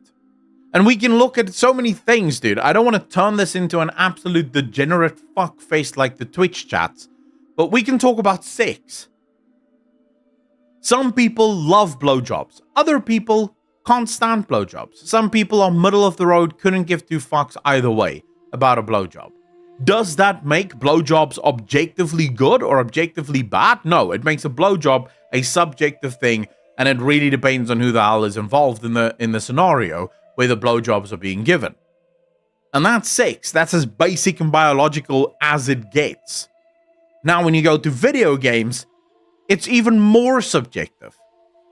But it is important to listen to all voices within any community, including the voices like Asmongold, who quit the game for specific reasons, and then listening to those reasons and trying to discern, right, which of these reasons are just personally motivated reasons that you'll never be able to fix because they just personally no longer want to play the game, and which of these reasons are actually things that we can address and we can actually make it better, right? And in that regard, I will never be okay with anyone saying, well, they quit the game, they don't get a say. There's a reason why they quit, and I would like to know that reason, because maybe there are things that we can fix for them. Is trying to free awaken Azeroth. I don't know if that is what Sargeras is trying to do. At this point, I don't know. I thought, literally right up until I saw this new articles, that I thought that was what Sargeras was trying to do. But now it seems like Sargeras may be working with Xal'atath. And I don't know if Xal'atath wants to free Azeroth, or if Xal'atath has some other plan. Sargeras, you can't ignore it, damn. Because just because you don't like his arguments doesn't mean his arguments are wrong. Does Sargeras break free? We don't know, right? We don't know. Right now, I would say Sargeras is probably still locked up somewhere in the Pantheon. I don't think he's free yet. If he was free, there would probably be a lot more like hoo-ha about him escaping. Do you think Sargeras created Xal'atath? No, I don't think so. No, Xal'atath is pretty firmly a void creature. She likes the void. She's the harbinger of the void. She's working for the void. So clearly she's a void creature. Sargeras either serves the void because it's a means to an end, or it's because he has... Maybe Xal'atath isn't even serving the void. Maybe him and Xal'atath are working together for some other reason, right?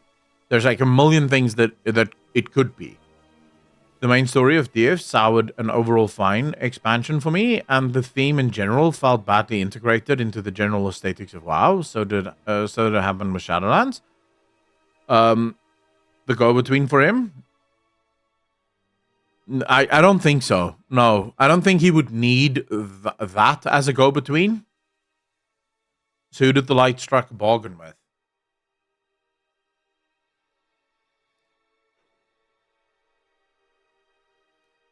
Well, it says the light struck a bargain with the enemy of all. But remember that is from the perspective of the void. So the question would be, who does the void view as the enemy of all? If not the light, then it must be Zuval, right?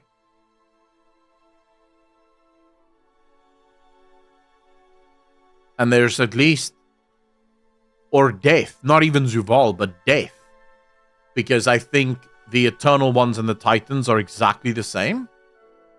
So when I say death, I also mean the Titans. Because if you guys remember, if you go back to just before the Shadowlands came out, the developer interviews, it was mentioned that Oribos is actually a Titan construct.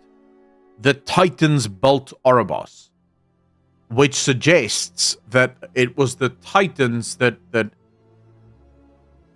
ordered the Shadowlands, as it were, which would then mean that the Eternal Ones and the Titans are either exactly the same or come from the same place. So if the Void says that the light had struck a bargain with the enemy of all, they could be referring to death, because death, technically, if we want to get very philosophical and almost poetic, death really is the enemy of all kind, right? Of all life, death is that enemy. Because death is the only thing that is absolutely certain and that we cannot escape. It is the ultimate enemy. So, philosophically, poetically, that is probably what the Void was referring to. And if you go to Bastion, it looks like the light did strike a bargain with Bastion. It to me at least, it looks like the light struck some kind of a bargain. And then, of course, we also have the light attacking or retaliating to Revendreth after Revendreth, let's just say, didn't act entirely kosher. And the very force that is meant to protect the Shadowlands refused to intervene. Now, I know a lot of people will say, well, the Nathrius and them deserved it. And of course, the Necrolords aren't going to go help because the Nathrius and his ilk caused this problem. But to that, I would say, if the Shadowlands and all of the zones within the Shadowlands are connected and they are all brothers of one another, then surely you are not going to sit back and watch your brother be destroyed by an outside force, okay? Even though it is a mistake that your brother made. Maybe you would let the light go a little bit and cause a little bit of shit just to teach your brother a lesson, but eventually you would come and help because this is your brother. You're obviously not going to watch your brother die just because of a mistake that he made. But that's not what happened at all. In fact, if you go back and you play Shadowlands and you read about that war, the light was on the verge of destroying Revendreth. If it wasn't for the Stone Mother, the light would have won. Revendreth and its forces could not face the light because the light is antithesis, is literally anathema to them. So maybe that is it. Maybe that is what the void is referring to. The light struck a bargain with the enemy of all, meaning death.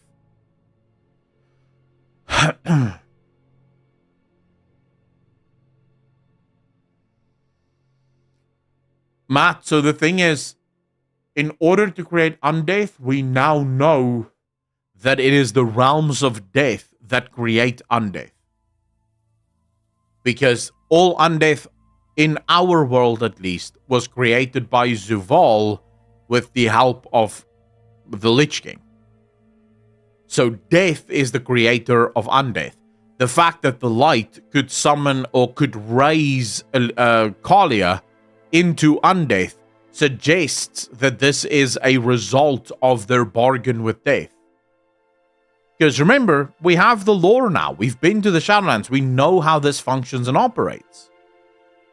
If you want to create an undead, you need to reach into the Shadowlands, grab their soul from the Shadowlands, rip their soul out of the Shadowlands, and then tie it to this body. This suggests that you need access to the Shadowlands in the first place. You won't be allowed in just willy-nilly. Someone needs to provide you access in order to go in there. And this, I believe, is Sylvanas received her access from Zuval. The Light most likely received their access from some other force. Maybe the Primus. Because it's also possible that it's not all of the beings of the eternal, all the eternal ones that are followers of the Light. It might just be some of them. Now, my money would actually be on Carestia, the Firstborn, because they look the most light-ish, but then that could also be a little bit too on the nose, and maybe Blizzard made them look that way explicitly to throw it off, and maybe it's someone like the Primus who actually struck that bargain with the Light.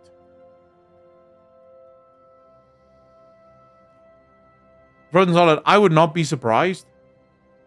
I would not be surprised if this Emperor of the...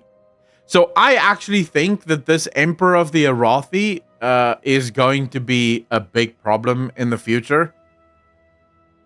Just because of this line from Anduin, where the reason Anduin cares about this is he wants to know if there's more human kingdoms. But now there's a question that you need to ask yourself.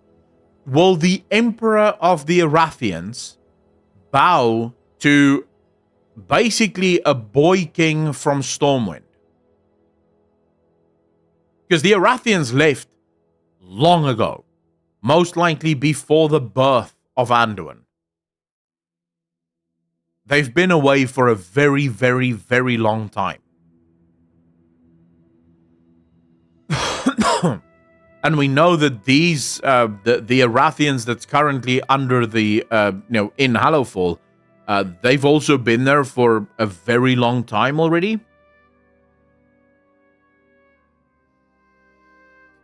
The Empire of Arathor bowed to the High King of the Alliance? And what will Turalian choose? Well, that's the big question, right? That's the big question. That's the two big questions. Turalian, a follower of the light, seeing an emperor of a kingdom of light, because for those of you that don't quite know, so the original capital and the original High King of the Alliance was the King of Lordaeron. Lordaeron was considered to be the city of light. Lordaeron had never had a ruler that wasn't a servant of the light. This is one of the things that put so much pressure on Arthas to become a paladin. If you know Arthas' early life, Arthas struggled to commune with the light. The light would not answer Arthas in the same way. Arthas basically brute forced his way into becoming a paladin. He had to learn how to force the light to answer him, because the light just would not answer him. He found it very difficult. In fact, if you read the Arthas novels, there was when Arthas was very young, he felt like a failure, because there were things that the knights would act as if this was the easiest thing in the world to do, and Arthas could just never fucking get it done. But his arrogance and his drive was so great that he just kept going until finally brute forcing it. And one of the reasons, if Arthas failed to get the light to answer him, Arthas would never be able to be King of Lordaeron, because the King of Lordaeron must be a servant of the light. Right, so for Arthas, this was the number one drive. He didn't want to be the black sheep of the family that couldn't serve the light. But it wasn't just Lordaeron that was considered to be the kingdom of the light. It was Lordaeron and all of the surrounding kingdoms. That includes the kingdom of the Arathians. Now, the Arathians have not been a kingdom for a very long time, because they left. They left Azeroth. We don't know why they left Azeroth. We're never told. What we are told is that they heard a song, or they heard a voice, or they had a vision, and then they chased this vision to some unknown land, somewhere out beyond whatever, right? Maybe beyond the Umbral Veil, wherever, we don't quite know. That they left. And this was another one of those kingdoms, because all of the kingdoms surrounding Lordaeron were all servants of the light. So this is a kingdom, perhaps Avaloran, right? But if you listen to the earliest writings in stuff like the Chronicles, the continents that we know of now are one of many, right? There are probably hundreds of small little islands and continents on Azeroth. We live on a couple. But even if you go back to the Chronicles, the old Kalimdor, Land of Eternal Stars, so when everything was one, the reason the Titans chose that one as the one that they were going to create and order was because it was one of the largest of all of the continents of Azeroth. So even before that continent split into what we today know as the multiple continents of Azeroth, when all of our continents, how many continents do we have right now? We have Eastern Kingdoms, Kalimdor, Northrend, Pandaria. We have the bits in the middle for the Zandalari and the fat dudes. Can't remember their names now. And you have the Dragon Isles. Am I missing? What continents am I missing? 6, yeah?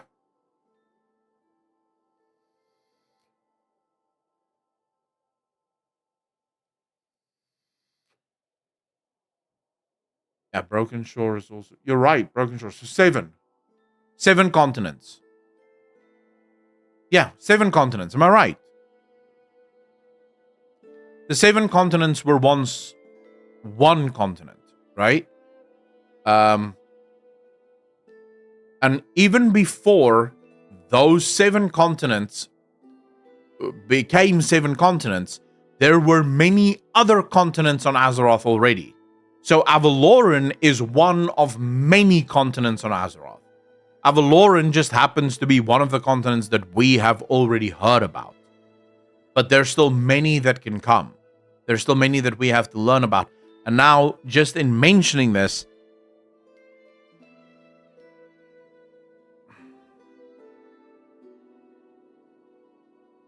in the beginning, there was one force. The one force became 2, then 2, then 3, and ultimately 6 with a possible 7th. But the 7th may be a fractal of the 6. It couldn't be talking about the planets, can it? It can't be talking about the continents, can it?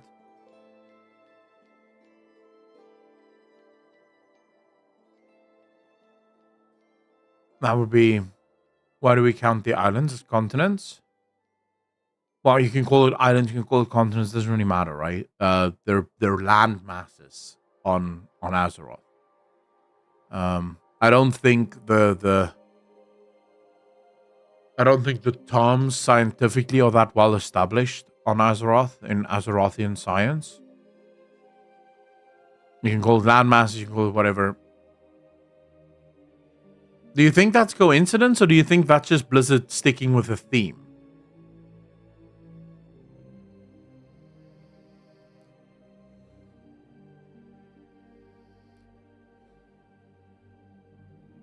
How you doing, bro? I don't know how to pronounce your name, but I am playing Pandaria Remix, yes. Yeah, it doesn't matter. Guys, you're focused. Okay, you guys are missing the forest for the fucking trees. Oh my fuck, he said 7 continents. That's not right. It's 4 continents. You're missing the point. You're missing the point. Land masses. Let's change the word, right? Let's change the word. We're talking about land masses. So wherever there isn't fucking ocean, that's what we're talking about, yeah? The question is, do you think that there is a connection between what in the beginning there were 2, and then 1 became 6, a possible 7, but the 7th may actually be a fractal of the 6, with the other one being on the outside. Avaloran being on the outside. So is there a possibility that all of the books, the Chronicles as well as the Grimoire of the Shadowlands, was literally just talking about the creation of Azeroth, thinking that it was some bigger creation that they were referring to, but they were actually all just referring to the creation of Azeroth? I mean, the literal events that took place on Azeroth. Kirirto, thank you very much for hanging out, man. Really appreciate it. Take care of yourself.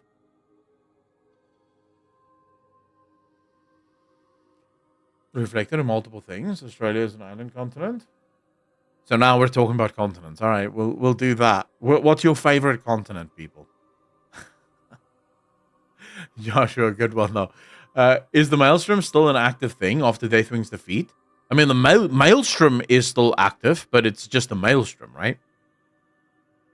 But yeah, it is still active. Remember, the World Pillar may have been rebuilt, but the Maelstrom is obviously still going to be there, right? See, the thing is, on the one hand, I would love it if this was just to strengthen that theme. So, you know, you have these recurring numbers and these recurring themes that happen, and this becomes a sort of noticeable theme. So you can use that theme to test against other themes to see if those themes play out in the same way. But then also, on the other hand, it has some profound implications on the story if both the Titans as well as the brokers, the story that they were taught from the first ones, because I believe the Chronicles was written by the Titans, but the Titans learnt most of the origin stories from writings by the first ones. If both of them were simply regurgitating the first one's story of the initial creation of the lands and ordering of the lands of Azeroth.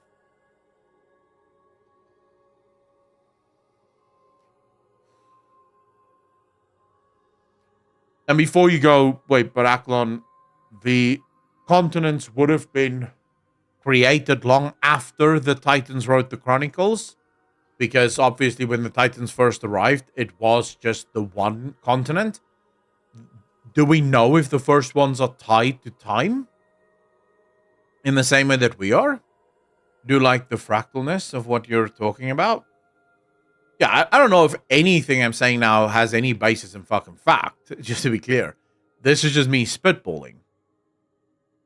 As the forces were divided between lawful and chaotic, then an outside force got involved, and those two became 9 cosmic alignments. If you remove neutrality, it would be 6 and 7.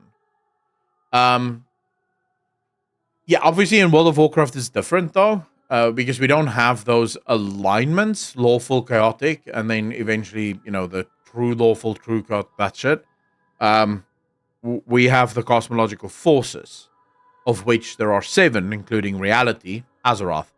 And then we have the continents of Azeroth, of which there are 7. Landmasses.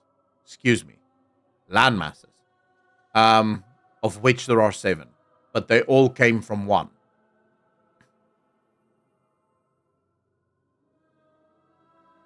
Seven Titans. And 1 is the fractal. Maybe Sargeras.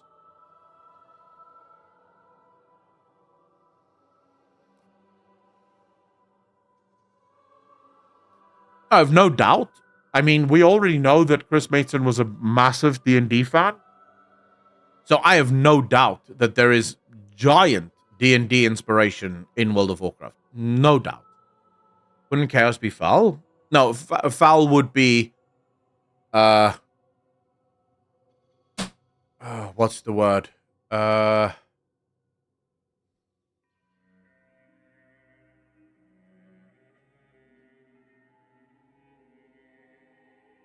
I would put foul almost, if we're going by the D&D alignment, foul would almost be fucking neutral. Because it doesn't give a shit about anything. It just does what it does. It doesn't really care. It is chaotic in what it does, but it doesn't do it for good or bad reasons. It just does it to do it. Right? Yeah, chaotic neutral could also be one, right? But it doesn't have, so the whole point is, it's not, if you're neutral, it is because the actions that you take is neutral. You serve neither good nor bad. You just do. That would be neutral actions. And then obviously the others have actual reasons for why they're doing certain things. And so those reasons are obviously more important, I guess you could say. At least to them. It seems very important in WoW. It seems to be a fractal of something older. I think Norganon would be the fractal. He knows all spells, so theoretically he could be a fractal of all of the others. If there is going to be one fractal, I would put that as Sargeras. Because the fact that Sargeras is the one that turns against the others suggests that he would be the outlier. Because the fractal one does appear to be the outlier. As in the cosmos, the fractal is Azeroth. Reality. So a creation of the other 6, but outside the other 6. Not quite like the other 6.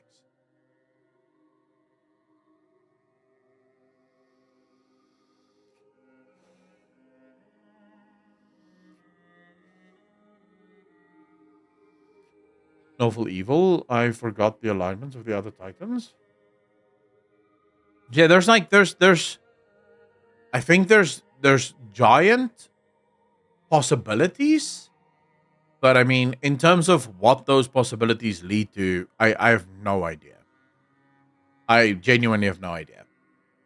But with that being said, ladies and gentlemen, I am gonna leave you all. I want to thank you all for watching. I hope you enjoyed this episode of Barrens Chat. I hope it was enjoyable to you. Remember to hit the like button if you enjoyed this. If you didn't, hit the dislike button. That's also your right to do so. And then, of course, for $1 a month, you can support this channel over on Patreon. It helps keep this channel free from sponsorships that want to sell you shit that you do not need.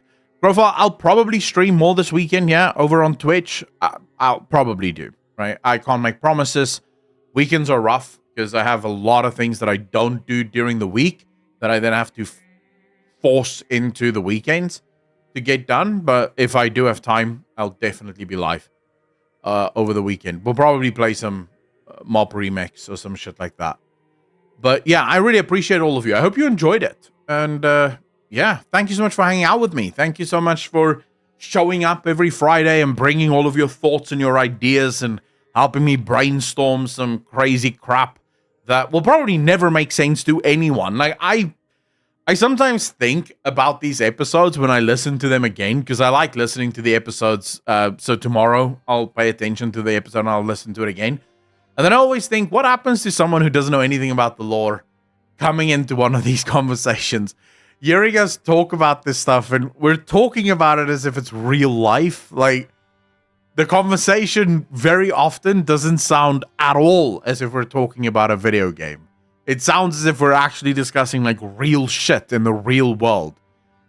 So I want to thank you all for indulging me in this mad lad quest that I'm on to find the truth in World of Warcraft. I really appreciate all of you. Lady Survival, I guess to some extent it is. Ladies and gentlemen, can we get some hearts in chat for Lady Survival? I'm late, I know you're leaving, but hi, how are you doing? Lady Survival. You guys should go support her. She makes WoW content as well. A lot of new player guides and guides about all sorts of stuff. And she loves the Dark Lady. Her name should give that away. So yeah, go support her. She's a good friend of mine. Ladies and gentlemen, as always, be kind to each other. Be good to each other. And I will see all of you in the next one. And I have a pretty cool video coming out tomorrow. So look out for that one. Love you guys. Peace.